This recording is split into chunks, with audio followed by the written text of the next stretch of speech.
Right,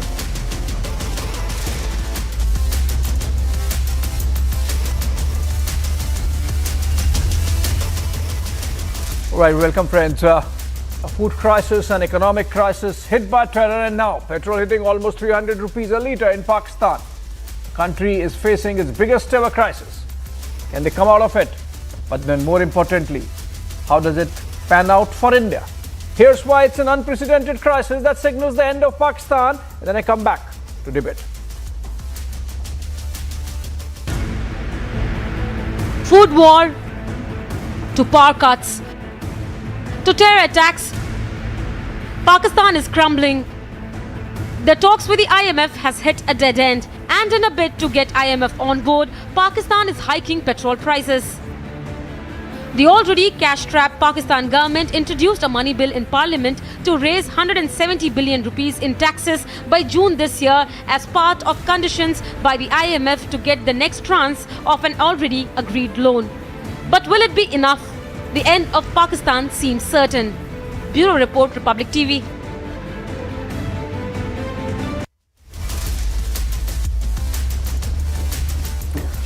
All right, economy in doldrums, a nation in chaos, but then it's our neighbor and a troublesome neighbor with terror antecedents, pushing terror still in Jammu and Kashmir and other parts of the country, with the Pakistani deep state always working at it. And that's the reason why we are discussing this. That's the reason why we are concerned about what's happening in Pakistan. Joining us live, Major General Sanjay Soi would be joining us in a bit. Pathakrit Pine is already there. I can see him with his beanie. And on the Pakistani side, we have Taj Haider, senior leader of the PPP, Pakistan People's Party, and Imran Jan, columnist and political analyst, live from Texas. Let's go to Texas first. Imran, give us a view from distance. You might not be that attached perhaps in giving a little objective view of what's happening in Pakistan, Imran.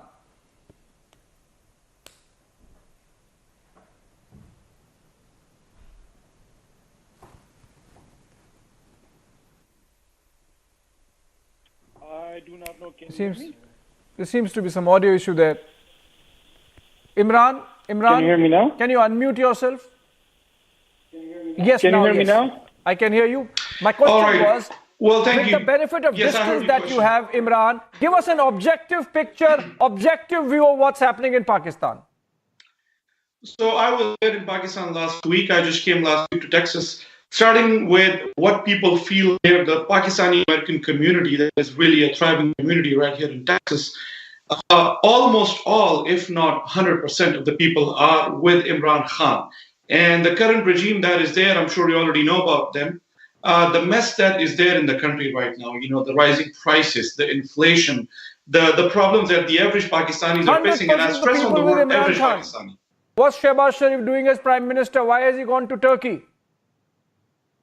That's a question we would like to find the answer to, and Turkish government even told him to just stay in your country because they were dealing with their own problems. And you know, it was a big slap on the face of that government, and it was a big insult. And I can tell you this, a huge majority of Pakistanis do not agree and do not buy the narrative of this government, and especially steps like going into a foreign country, trying to help them out when you have your own bigger problems right here at home.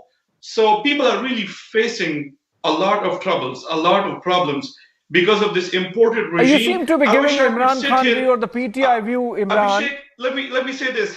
I wish I could you sit seem here to be giving on away this show Imran Khan view of the issues in Pakistan. But the fact of the matter is that even under Imran Khan, the economy was really struggling. And in fact, the reason why perhaps Imran Khan was changed by the army was because Imran Khan was not delivering. He was adding to the problem. He was the reason why, for example, the Americans withdrew their blessings and support to Pakistan. And argue for Pakistan and argue for this government right now. But the problem is, I cannot do that. I cannot lie. I wish I could sit here right now in your show and defend whatever is happening in Pakistan. When Imran Khan was in charge, things were not easy, but they were not so desperate as they are right now.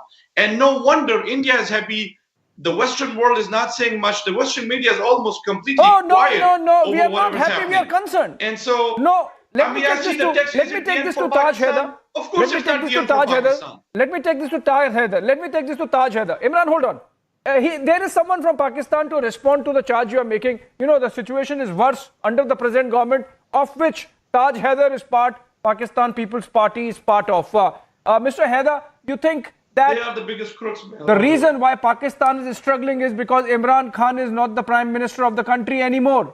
And the people are with Imran Khan, but you have been superimposed on the people of Pakistan, and that's why all these troubles. The government is not representative. Absolutely. It is being dictated by the Americans or by the army or whosoever, but not the will of the people of Pakistan. Well, I don't know anything about it because this is news to me, whatever you are saying. Because I'm coming from Karachi after a fresh electoral victory where Imran Khan was just wiped out. So it's not Pakistan which is on hand. It is the reactionaries in Pakistan like Imran Khan, the extremists in Pakistan, whose end is near because the political consciousness of the people is very high. And the right wing of Pakistani politics doesn't have any solutions for that. There is a big gap between production and consumption, and that gap has to be covered. And it can only be covered by giving initiatives, taking more initiatives in public sector. But somehow the right wing doesn't feel like that. Let me tell you, we have seen worse times, and we have come out of it. To be honest, Mr. Haider, Can I add something to that, Haider please? and Can I add Imran, something you to know, that? we are not concerned about the political. We are not concerned about the political bickering between the various political groupings in Pakistan. You know, it's your internal matter whether Imran Khan is prime minister or Shehbaz Sharif is the prime minister. The issue is that the instability that is being caused in the region can have consequences. It is already having consequences with you, between you and Afghanistan. It can have consequences with India because all the terror outfits there, all the extremist elements there. If Pakistan really implodes, Mr. Haider, then it becomes a concern for us. It becomes a concern for the rest of the world. Who is facing the terrorist act? There can be It's only consequences, my as you're party, saying. which is the victim of terrorism. It's not Imran Khan's party or any other party. We're We not have been talking about the victims internal of politics, terrorism, as and we have Abhishek been just pointed fighting out. Can I terrorism. comment on that, please? Fighting terrorism from day one. Yeah, Imran, please address our concern. We are concerned that if The Pakistan problem is- implodes and these perhaps all you are these not terror concerned. outfits and Abhishek, I extremist don't miss the elements, sheer they get a need free to run, perhaps- we are going to have trouble on our borders. In the region. There can be trouble in the region because Pakistan right now is focused inward. It has its own problems. And that's exactly where India might see an opportunity to hit Pakistan even harder. That's the problem we can have. Pakistan is not going to come back, or Pakistan is not going to start thinking about creating trouble for India or attacking India for that matter. Our internal politics aside, I do not agree with what this man is saying. I'm sure Bilawal was still in diaper when his hair was still white. The issue is you can't handle your country. Hold on. General Soy, Pakistan can't handle itself. There are more The hungry people, the people in India leadership than has in really Pakistan, I failed promise you miserably. that. They have a prime minister. Who, despite Turkey saying please don't come, still has air dashed. Now, what kind of condolence is that you become a guest of a nation struggling with an earthquake and spend 2 days there? Oh, the Pakistanis Obviously, do you not have some condone other that. motive. General Soy, we should be concerned, right? What are the options with India? What should we do? What we should be doing? Should we not be concerned? The kind of instability that's there in Pakistan, and what can be consequences for us? Viewers, we want to understand, General Soy, with your expertise and with defense affairs. General Soy. Mr. Abhishek, in fact, I would say that the situation in Pakistan, I think it has not happened overnight. It has not happened in last 6 months or 1 year. It is a continuous process of their failed policies and failed philosophies. We're focused on security. They focused on exporting the terrorism across the globe, exporting the terrorism to India, and they are now, it is something like karma, they are facing the same problem what they were spreading to the whole world. And you are right, Abhishek, that imploding this condition can create a bigger problem, because what happens when I have a lot of sympathy for the common people of the Pakistan who are facing such crisis of food and petrol and diesel, and survival of day-to-day life is very difficult. So in this case, if it happens, then it could result in the total breakdown of law and order situation, the total unstable country, and then there could be an exodus of people, maybe to Afghanistan. They're trying to come to India, and they're trying to go anywhere, wherever they find a question of survival. And that's a bigger question. And the unfortunate part is that in spite of all these problems, they are still focusing on, say, creating problem in Kashmir. They are still trying to send drones across the border, and that's very, very unfortunate. And they themselves are responsible, irrespective of the party, whether it's the PPP or Nawaz Sharif or whatever party has come there. Everybody has followed the same policy which has been laid down by the establishment, which I would say that their army has been laying down, that yes, that is a total focus on security, total focus on the exporting of militancy. That's the thing. They never focused on the growth of the industry, long-term investment, long-term growth of the infrastructure. That they never focus, and that is where this problem comes. And now there's a market of weapon systems are there. Each child is focusing on they've been because weapon culture has grown up there. That is a bigger problem out there. The weapon culture is there, which is, in fact, though it will create a big problem within Pakistan, but then it will also have a ramification in the neighboring countries, whether it is Afghanistan or China and or India also. Yes, and we are prepared to take on anything, Abhishek. We should be concerned, obviously. We should be concerned, obviously, with all this, all these possibilities there. If Pakistan really implodes, I'll come to you, Imran. I'll come to you, Imran. You get an opportunity. I have to involve Pathikrit also in this. Pathikrit, you know, Virgin Airlines says that they are cutting all the flights to Pakistan. You have UAE cutting all aid to Pakistan. They say, okay, thank you so much. We have done enough. You have China cutting the consular section, stopping visas, being given from Islamabad embassy from their embassy in Islamabad. You have IMF cutting the loan and saying, oh, please do whatever you can yourself first and prove that you are worthy of that loan, then only we'll give you that loan. All these cuts. And then you still have the Pakistani deep state Pathikrit saying, we will bleed India with 1,000 cuts. You know, who's really getting those cuts and wounds? As they say, you know, that do unto others as you would want them to do unto you. Do you think that there is a lesson for the Pakistani deep state on all this? And would they take that lesson more importantly? Or you think they are incorrigible and it's unlikely that they would be, you know, learning anything and changing their ways, and hence India should be concerned? No, first of all, I don't think India should be concerned, because a stable Pakistan as if it was never, it's not that the stable Pakistan has been pro-India and wished India good. So it's their concern, they should face it. The examples that you took, Abhishek, the fundamental bottom line is nobody trusts Pakistan today. And the reason is very simple. The Pakistanis don't trust each other fundamentally. You see, Pakistan is going through, a multiple organ failure. It's imploding from inside. I'll give you, to put things in perspective, these two countries, India and Pakistan, where it got independence at the same time. In the last couple of days, an Indian company called Tata's Air India actually gave, aircraft order worth $80 billion, which was held by the President of the United States and the President of France. And here Pakistan is actually begging, borrowing and pleading for a $1 billion loan from IMF. That's a difference. The difference is what? The difference is one country. I mean, India also suffered a lot. It still has its own challenges. But this country has actually focused on education and developing infrastructure, and its focus was creating a viable economy. And that's why from the verge of bankruptcy in 1990s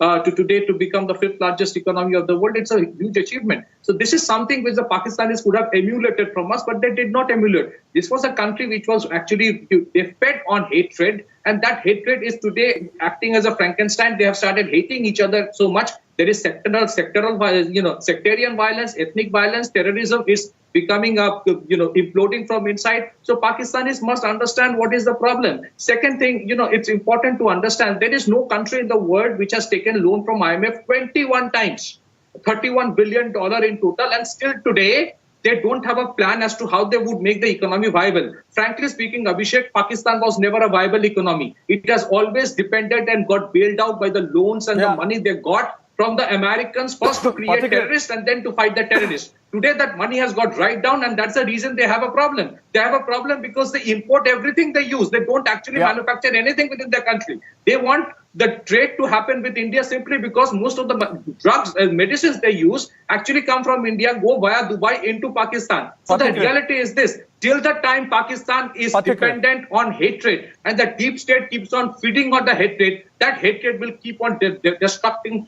Pakistan from inside. And till the time they implode from inside, they will not learn lessons. Till the time there is one Pakistani left, they will fight with each other on the version of who is a better Muslim. That is the problem. Look at what they've done with each other. Their Shia mosque, look at what they have done with the minorities. The example is this, what Pakistan is facing today. Abhishek. Pathikrit,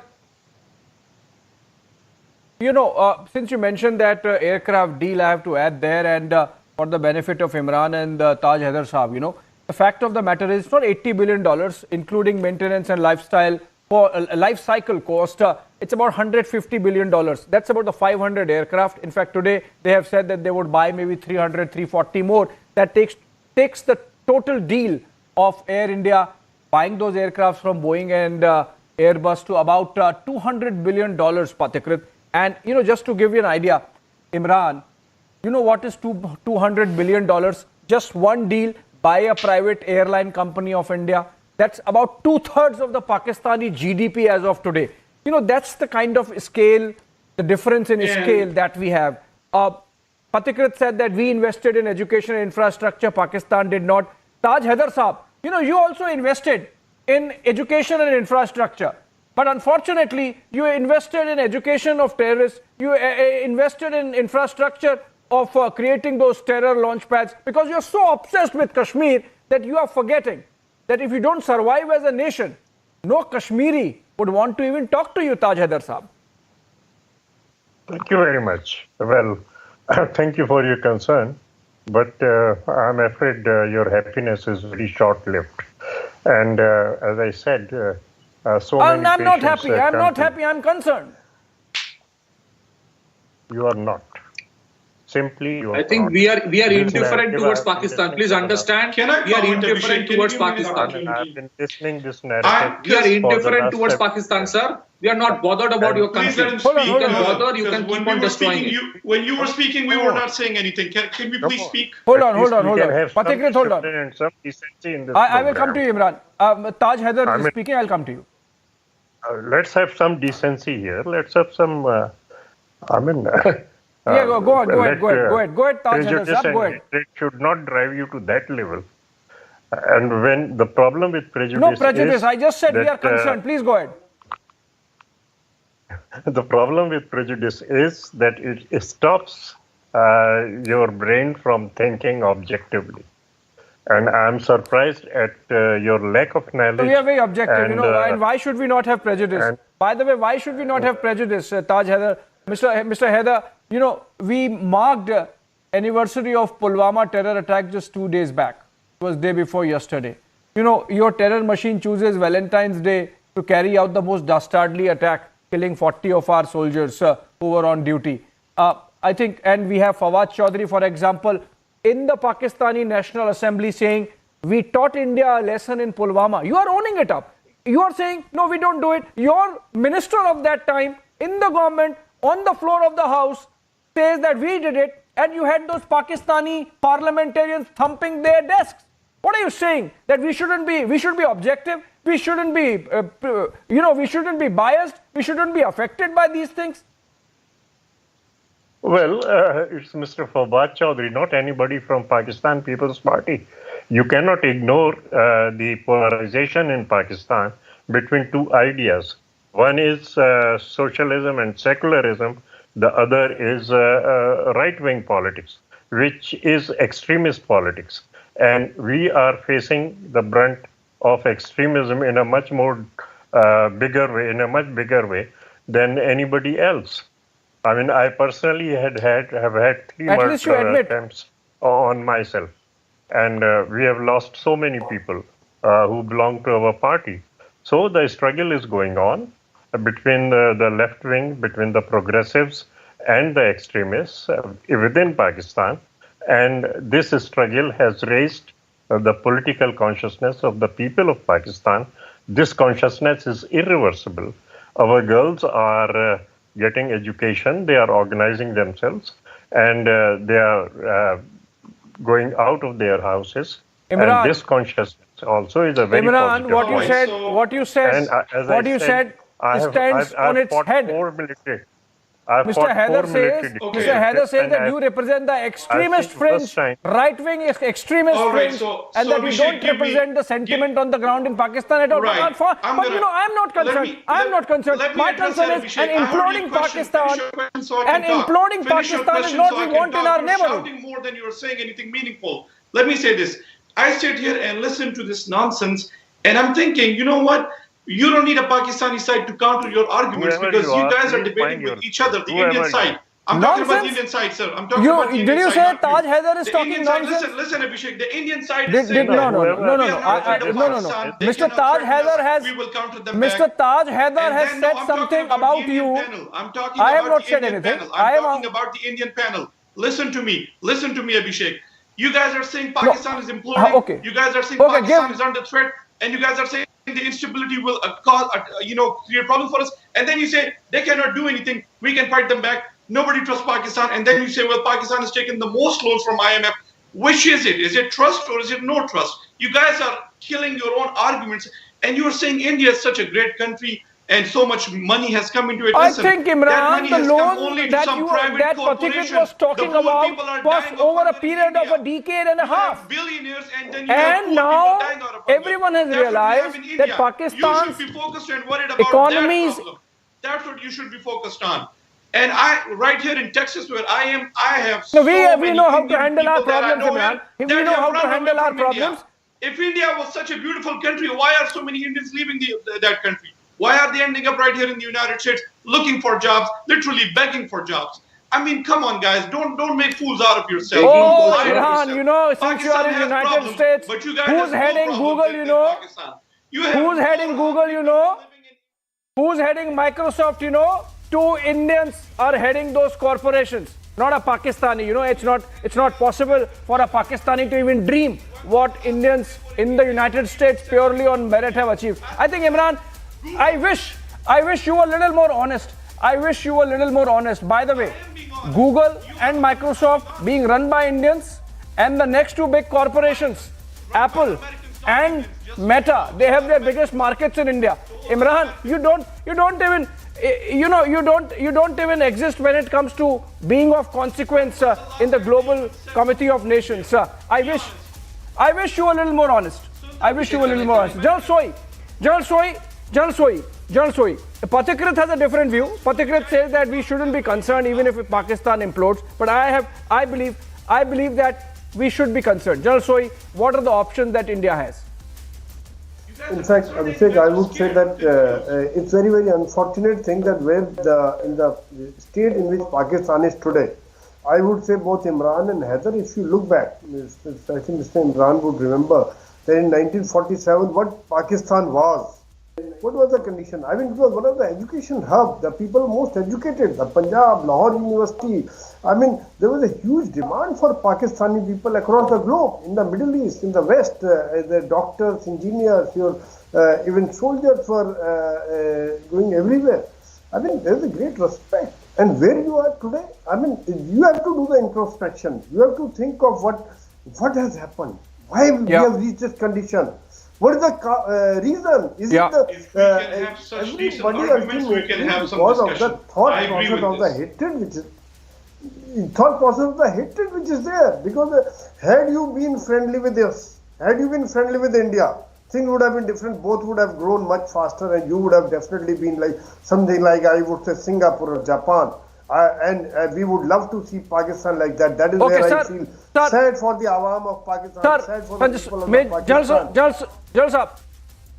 Jalsoi, the fact of the matter is that Pakistan is cooking in its own broth. It's a situation of their own making. They wanted to bleed India with 1,000 cuts. It's they who are facing those 1,000 cuts, from IMF to their friends in UAE to China even, now stopping consular section within their embassy in Islamabad, suggesting that even Chinese don't trust you anymore. I think on that note, I have to end this conversation here. Pakistan's situation is something on which we would be continuing to focus over the next few days and make sure that there is no adverse fallout on India as well. Thank you so much, all our guests, for joining us, and viewers. We take a short break. On the other side, the burning question is back with the situation there in Chennai and Tamil Nadu on the killing of Lance Nayak Prabhu.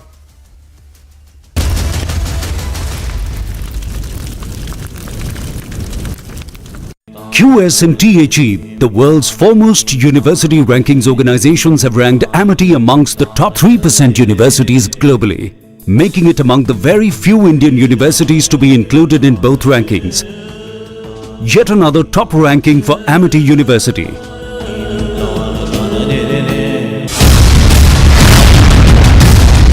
Light utility helicopter which is being designed and manufactured by the HAL. So a massive development by the Hindustan Aeronautics Limited for the light utility helicopter in this particular category, going on to show that India is moving towards Atmanirbharta, and HAL is definitely going on and providing a shot in the arm for the Air Force sector as well.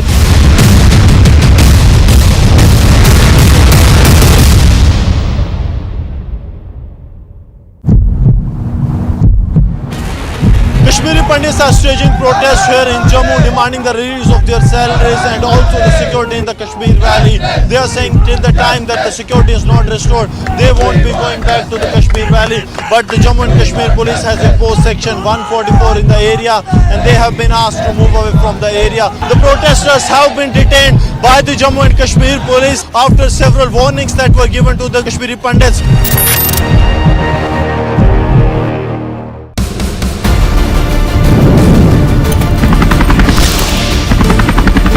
The light combat helicopter Prachand, which is indigenously manufactured by the Hindustan Aeronautics Limited, is being loaded with rockets and missiles as well. And focusing over here is this turret gun, which is again been manufactured by the HAL. These are 70 mm rockets which will be loaded into the Prachand. 10 of these Prachands have been taken by the Indian Air Force, and 5 of them are with the Indian Army as of now, and we have 15 of them with us. And this definitely puts India on a high pedestal.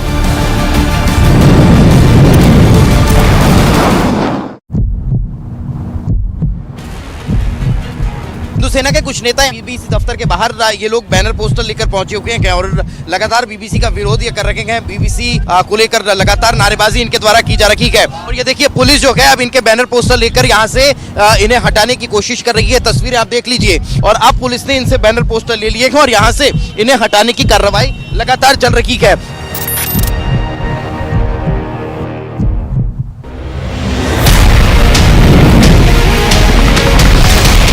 जो देश दशकों से सबसे बड़ा defence importer था, वो अब दुनिया के 75 देशों को डिफेंस इक्विपमेंट एक्सपोर्ट कर रहा है।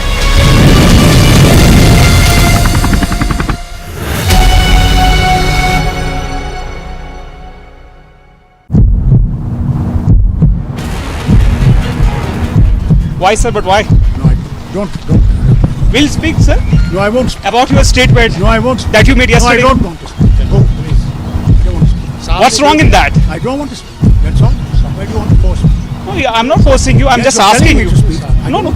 Actually, you have made this statement That's what yesterday. I'm camera. I'm just asking. Actually, folks have made this statement yesterday, and are you still stand with your statement?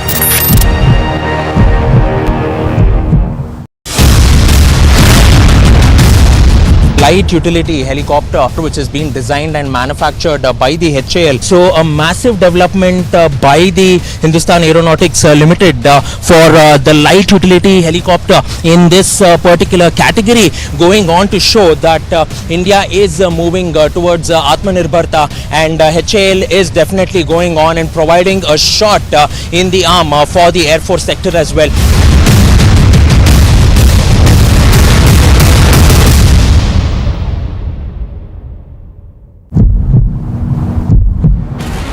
Kashmiri Pandits are staging protests here in Jammu, demanding the release of their salaries and also the security in the Kashmir Valley. They are saying till the time that the security is not restored, they won't be going back to the Kashmir Valley. But the Jammu and Kashmir police has imposed section 144 in the area, and they have been asked to move away from the area. The protesters have been detained by the Jammu and Kashmir police after several warnings that were given to the Kashmiri Pandits.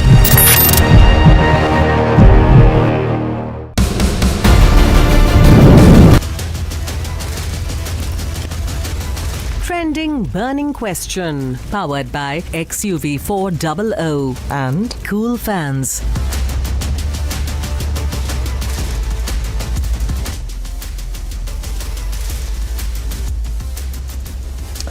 Hello and welcome. You're watching the Trending Burning Question with me, Shavan Sen.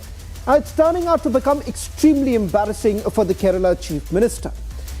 Documents that have now been accessed by Republic TV of the investigation that is being carried out in the Life Mission scam only goes on to indicate that someone who was considered to be extremely close to the Chief Minister has now spilled the beans. As per the Enforcement Directorate's investigation, Shiva Shankar, a former Principal Secretary to Kerala Chief Minister Pinarayi Vijayan, gave active support to allegedly generate commission as bribe in the Life Mission scam of 2019.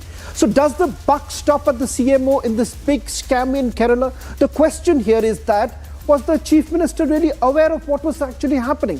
Tonight, we're going to get you some evidence, proof that has been put before the court. Questions are now being raised about the propriety. Questions are being now raised whether at all the Chief Minister should do some answering on this entire issue.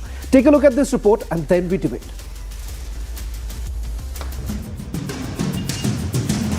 The man you see on your screen is M. Shiva Shankar, former Principal Secretary to Kerala Chief Minister Pinarayi Vijayan. He is in ED custody for alleged kickbacks in the Life Mission scam of 2019. ED documents reveal his active support to allegedly generate commission as bribe to give contracts. 3 days of questioning of M. Shiva Shankar, the former Principal Secretary to Chief Minister Pinarayi Vijayan, in the case related to Life Mission, one of the flagship programs of the Kerala government to provide home for the homeless. There has been allegations of alleged kickbacks that has been received, and he has been arrested. So this is a very important development that has come in place.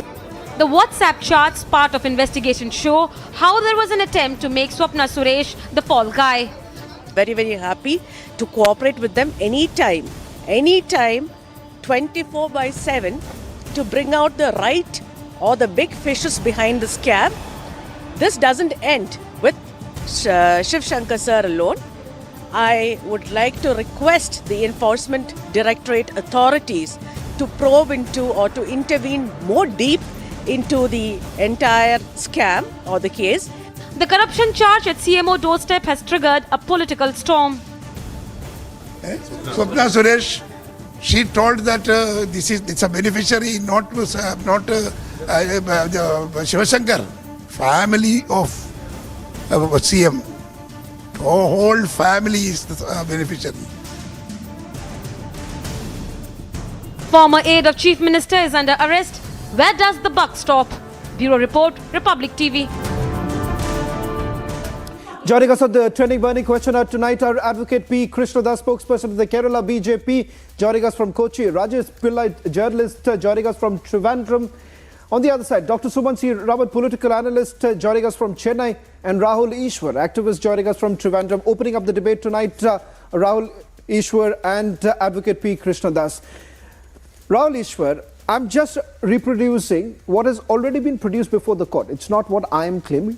It's what the Enforcement Directorate claims before the court while they're producing Shiva Shankar, who was considered, if I'm not wrong, Rahul Ishwar, you are from Kerala, you would understand that that gentleman called Shiva Shankar was considered to be someone very close to the Chief Minister. And in fact, on 31st of July, 2019, there is a WhatsApp conversation between Shiva Shankar and Swapna Suresh. And I'm directly quoting from that, in which they say, CM had asked me to get you a job, but that will be low profile, though the salary will be double.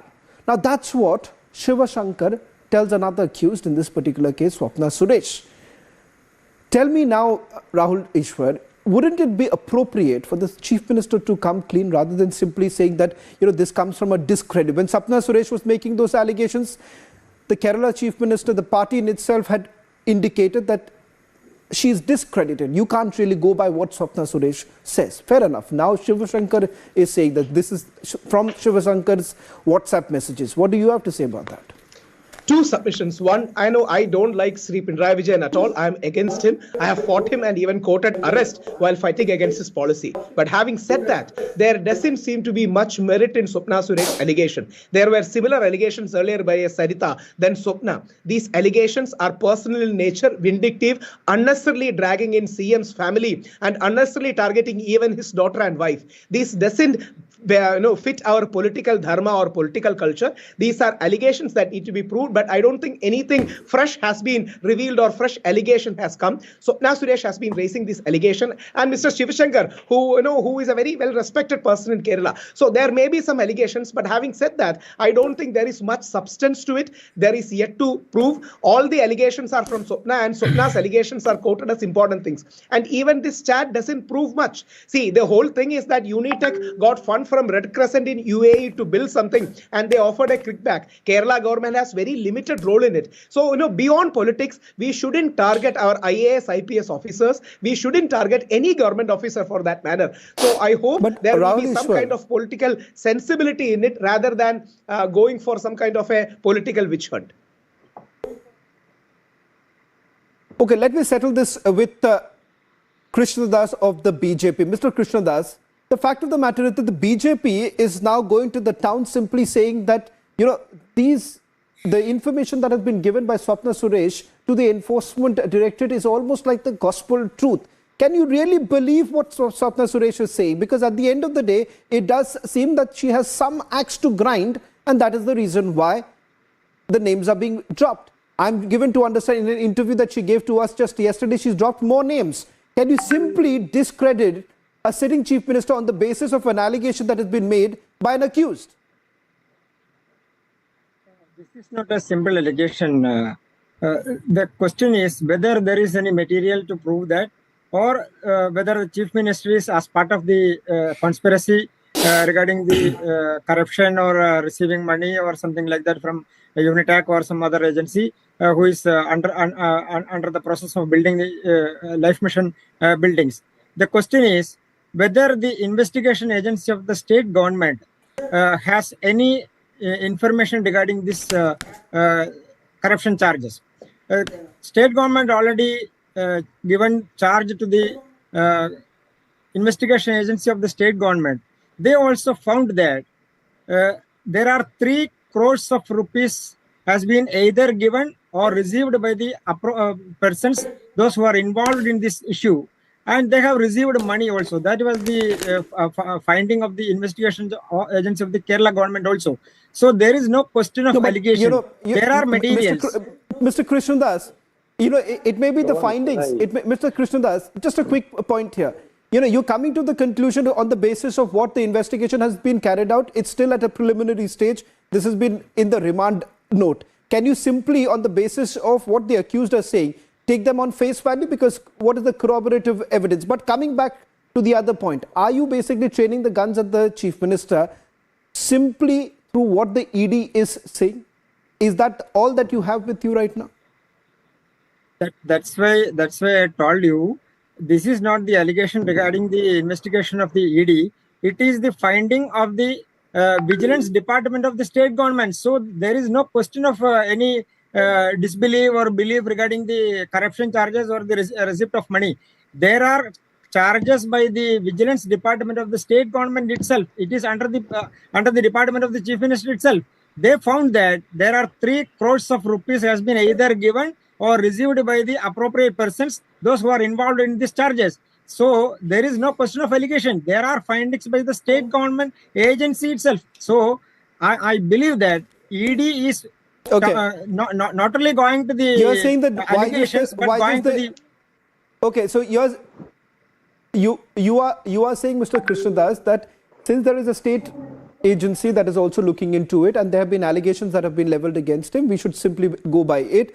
Sumansi Raman, I'll go a little bit more specifics into this particular case because as I understand, we're talking about what was meant for hapless flood victims, money that was siphoned off, and that's important, Sumansi Raman. It's not about politics here. It's about what really happens every time. Let's not forget what happened, what happened in Mumbai itself when it came to, apartments that were supposed to be made for Kargil soldiers and their family members, and we saw how it was siphoned off even then. Take a look at what's happening, Sumansi Raman. Here you have a man called Santosh Ippam who's actually gone ahead and made a very sensational allegation. He says, yes, money was given to me, upfront commission was given to me so that the contract goes to a particular builder. These are very serious allegations. Shravan, I think you have not understood the meaning of evidence. Evidence means that there has to be a money trail which leads directly to Mr. Shiv Shankar or further higher up. Somebody said I gave him 5 crores, somebody said I gave him 10 crores, somebody said he took bribes. I mean, all of these are not really evidence that will stand up in a court of law. What you need is clear-cut money trail leading to Mr. Shiv Shankar or his family members where money has actually been paid. No. Now, in the Sumansi Raman, just a quick clarification here. You spoke about the money trail. Sorry, Sumansi Raman, because you made a mention. Sumansi Raman, I come really prepared. Sumansi Raman, since you made a mention of that, you can continue, but I'll just give you, I'm only interjecting because there is a fact. Here, as far as the money trail is concerned, I'm quoting. Clearly revealed from the bank statements that an amount of 5.25 crore to the Federal Bank and an amount of 2.25 crore to the Axis Bank was transferred from Red Crescent organization.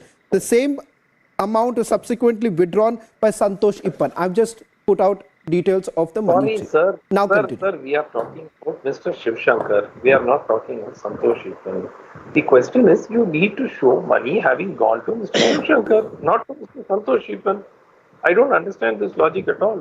The same issue in the gold smuggling case. Swapna Suresh said this, Swapna Suresh said that, and it became a huge controversy, lasted for several months, and at the end of which Mr. Shiv Shankar was arrested and subsequently released on bail, and the matter is dragging on. What is the clinching evidence that has been produced to link him? This whole thing seems to be a political witch hunt, which is sort of directed against another of the opposition chief ministers.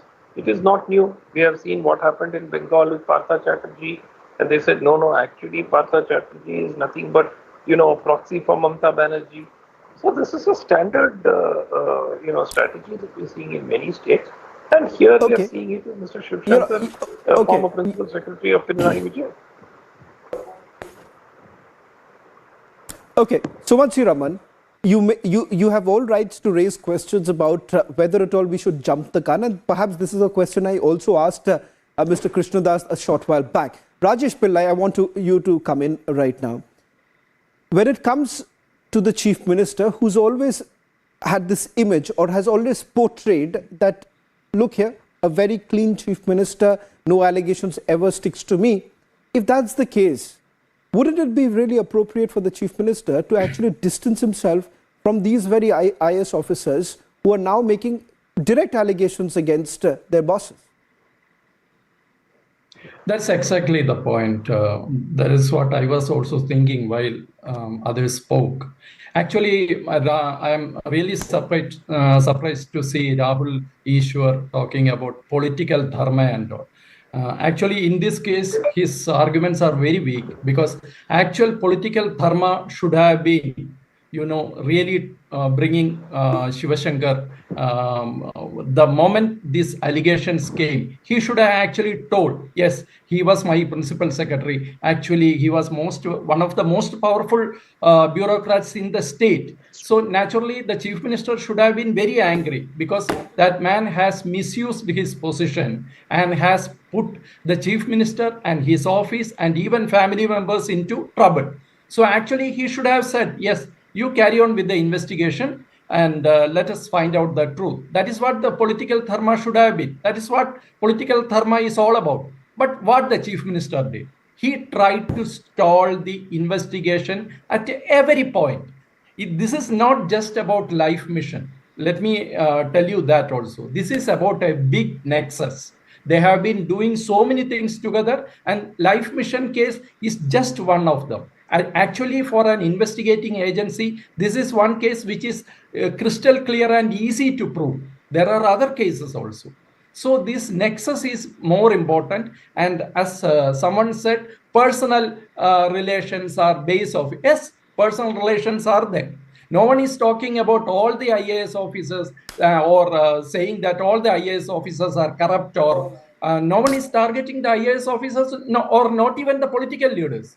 This is just one case, and there are other cases also related to this, like the gold smuggling case. There are reverse hawala happening in Kerala, which is hampering the economy of the country itself. And there are certain other cases which you can also directly link to Mr. Pillai, anti-national activities. So let me just conclude. This is just the general perception that the chief minister quickly make is your point, not because I just want to give a quick word to Rahul Ishwar also. Just one submission. As a senior journalist, I have immense respect for Rajesh Pillaji, and I agree with the sentiments of what he's saying. But having said that, Rahul, see, Rajesh Pillai does actually make a point. Rahul, just 1 minute. Exactly. I'll give you the chance to respond. But I didn't interrupt you the last time when you made your opening remarks. You're talking about this entire culture, political culture. Now, what sort of a culture are we really talking about when every time there is an investigation that is being carried out, we simply say that, look here, this agency is a central agency, hence, let's put a spanner to it because this is a completely discredited. If it's so very discredited, Rahul Ishwar, why is it so very difficult? Why is it so very difficult for the chief minister to come out and simply say that, look here, I have nothing to lose. I'm open for any sort of investigation. That always gives you a higher moral ground. 2 points. One, I agree. I respect Rajesh Pillaji, who's a senior journalist. I respect his submissions. But just 2 submissions. One, I don't think it is anybody's case that we should demean NIA, we should demean ED, we should CBI like our ultra-left do. But having said that, here in this case, like Sumansi Raman sir said, there is no direct evidence connecting Shiv Shankar to the crime. There is, the whole money was discovered in Swapna Suresh, locker. Swapna Suresh says this is for Shiv Shankar. How can we trust Swapna Suresh? See, we should be very reasonable in these kind of things, whereas these people will be airing allegations against the sitting chief minister to divert attention. Earlier also Kerala witnessed such women coming forward like Sarita, then Swapna, airing against chief minister so that they get their media publicity and attention. Here the only submission is we shouldn't blindly believe these allegations. I'm really running short of time, gentlemen. I'm really running short of time. Okay, one minute. I'm really running short of time. Just all that I can accommodate is 10 seconds. 10 seconds, Rajesh Pillai, 10 seconds, Sumansi Raman. Let's quickly end this. No, I just need 10 seconds only. If there is nothing to be proved, then why stall the investigation? Why go up to the Supreme Court? The state government went up to the Supreme Court. Okay. So, they Sumansi Raman, quickly respond to that. Inquiry. Sumansi Raman, quickly respond to that. The government is trying to stall the investigation. Why? Okay, Mr. Pillai, you have made a point. I just want one final word. Dr. Sumansi Raman. Dr. Sumansi Raman, go ahead. Make your point. My only submission is, without a direct link to the money in some form or the other, this evidence will not stand up in court. That is the bottom line, and that is most likely what is going to happen. Period. Okay. The rest is politics. Okay, thank you very much, Krishna Das, Mr. Rajesh Pillai, Sumansi Raman, as well as Rahul Ishwar for joining us on the trending burning question. A lot of emerging questions as far as the investigation goes. It's certainly turning out to become far more uncomfortable for the Kerala Chief Minister. Remains to be seen whether at all he's now going to come out in the open and talk about this investigation. First, it was the gold scam, and now it's the life mission scam that seems to be making the Chief Minister a little uncomfortable.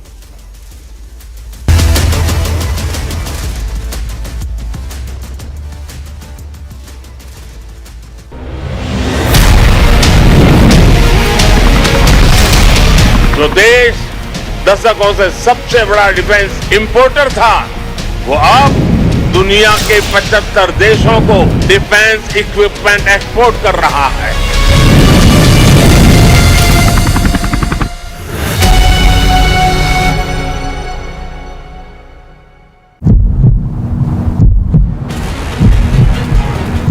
Why, sir? But why?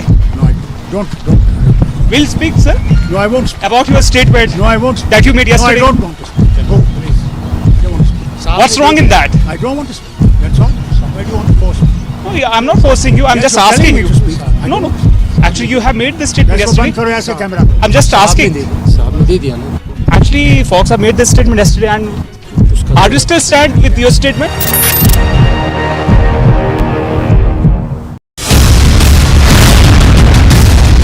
Light utility helicopter which has been designed and manufactured by the HAL. So a massive development by the Hindustan Aeronautics Limited for the light utility helicopter in this particular category, going on to show that India is moving towards Atmanirbharta, and HAL is definitely going on and providing a shot in the arm for the Air Force sector as well.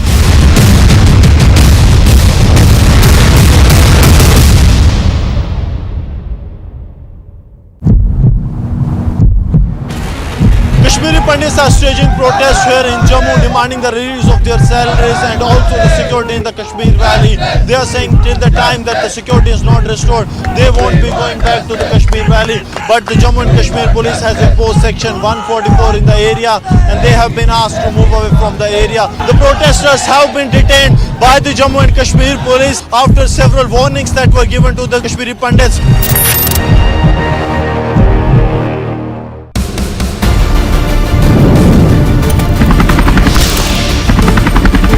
The light combat helicopter Prachand, which is indigenously manufactured by the Hindustan Aeronautics Limited, has been loaded with rockets and missiles as well. And focusing over here is this turret gun, which has again been manufactured by the HAL. These are 70 mm rockets which will be loaded into the Prachand. 10 of these Prachands have been taken by the Indian Air Force, and 5 of them are with the Indian Army as of now, and we have 15 of them with us. And this definitely puts India on a high pedestal.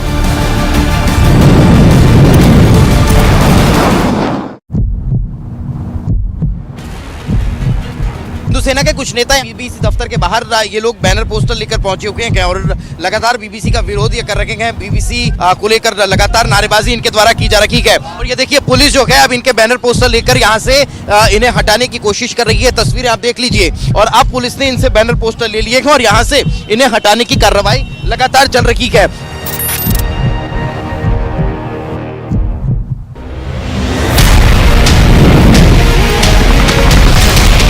जो देश दशकों से सबसे बड़ा defence importer था, वो अब दुनिया के 75 देशों को डिफेंस इक्विपमेंट एक्सपोर्ट कर रहा है।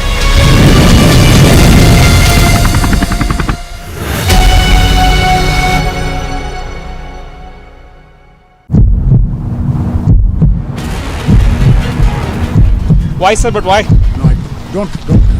We'll speak, sir. No, I won't speak. About your statement. No, I won't speak. That you made yesterday. No, I don't want to speak. Go, please. I don't want to speak. What's wrong in that? I don't want to speak. That's all.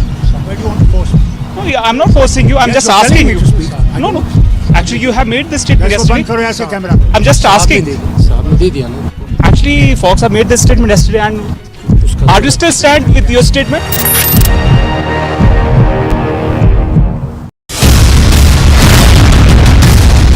light utility helicopter which is being designed and manufactured by the HAL. So a massive development by the Hindustan Aeronautics Limited for the light utility helicopter in this particular category, going on to show that India is moving towards Atmanirbharta, and HAL is definitely going on and providing a shot in the arm for the Air Force sector as well.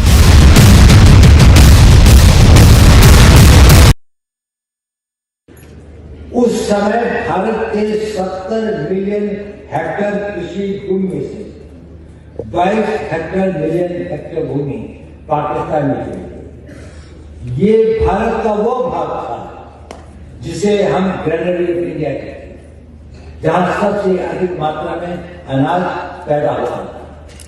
और कई लोगों का यह अनुमान था कि इसके बाद ईस्ट के अंदर से चावल की खेती और वेस्ट के अंदर में जो गेहूं की खेती, इसके जाने से भारत की 35 करोड़ की जनसंख्या के लिए शायद इस देश में अन्न पर्याप्त नहीं होगा। ये गौरव का विषय है कि आज आजादी के 75 साल के बाद हमारी जनसंख्या 35 करोड़ से 140 करोड़ से अधिक हो गई। उस वक्त हमारा जो खाद्यान्न का प्रोडक्शन था वो 50 मिलियन टन से बढ़कर आज 315 मिलियन टन हो गया, और देश के पास अपनी सारी जनसंख्या को खिलाने के लिए ही काफी नहीं है, बल्कि हम इस योग्य भी हैं कि हम इसका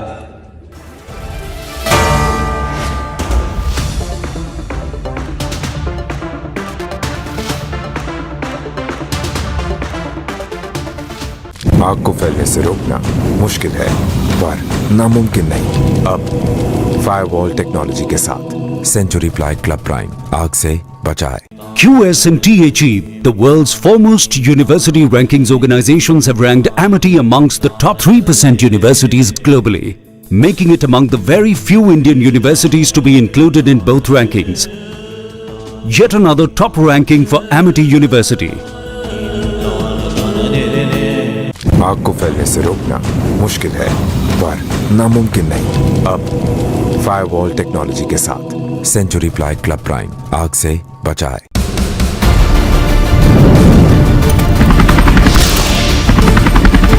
The light combat helicopter Prachand, which is indigenously manufactured by the Hindustan Aeronautics Limited, it's been loaded with rockets and missiles as well. And focusing over here is this turret gun, which has again been manufactured by the HAL. These are 70 rockets which will be loaded into the Prachand. 10 of these Prachands have been taken by the Indian Air Force, and 5 of them are with the Indian Army as of now, and we have 15 of them with us. And this definitely puts India on a high pedestal.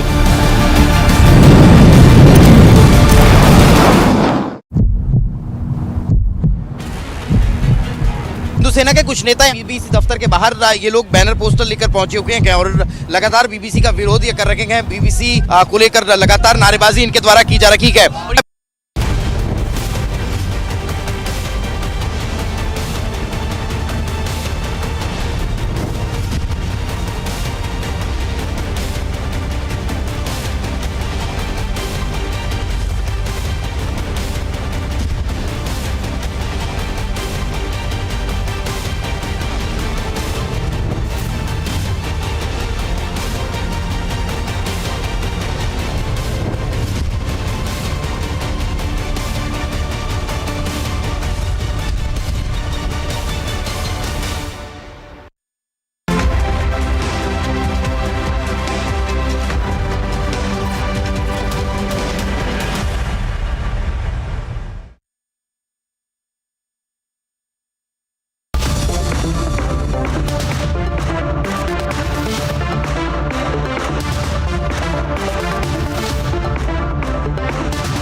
Mumbai studios of Republic TV, it's time for Arnab Goswami on the debate.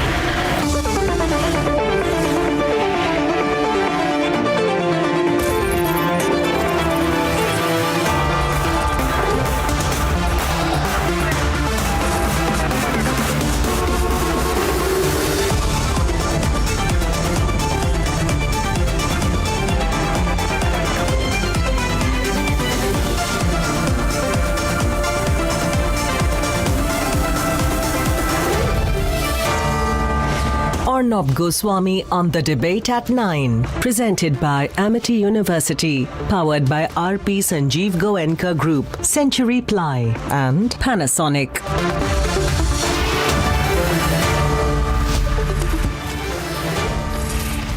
Good evening and welcome. The Lynchistan Brigade is quiet, but they must be made to speak on this lynching tonight. The lynching of a soldier. Soldiers are not a vote bank. So on the lynching of a soldier by one of their own, MK Stalin and Rahul Gandhi have made it a point to say nothing. Not one word on the Vadra Congress ally DMK's leader lynching a soldier. This is not the kind of lynching that these politicians want to make an issue of. So what, they say, if a soldier is lynched by a politician? If a politician murders a soldier, so what? Soldiers are not vote banks in this country. And so the visuals of a fatally injured Lance Naik Prabhu may make you weep. These visuals, ladies and gentlemen, may make you angry. They may make you call me tonight to share your outrage, saying, Arnabs, what's going on? What are the politicians in this country doing? They're killing soldiers now, as so many of you have called me. But this, the lynching of a serving Lance Naik of the Indian Army, is a very small event for the Congress-DMK alliance, of no consequence at all. For Rahul Gandhi, who took our taxpayer-paid security with him on a skiing holiday in Gulmarg,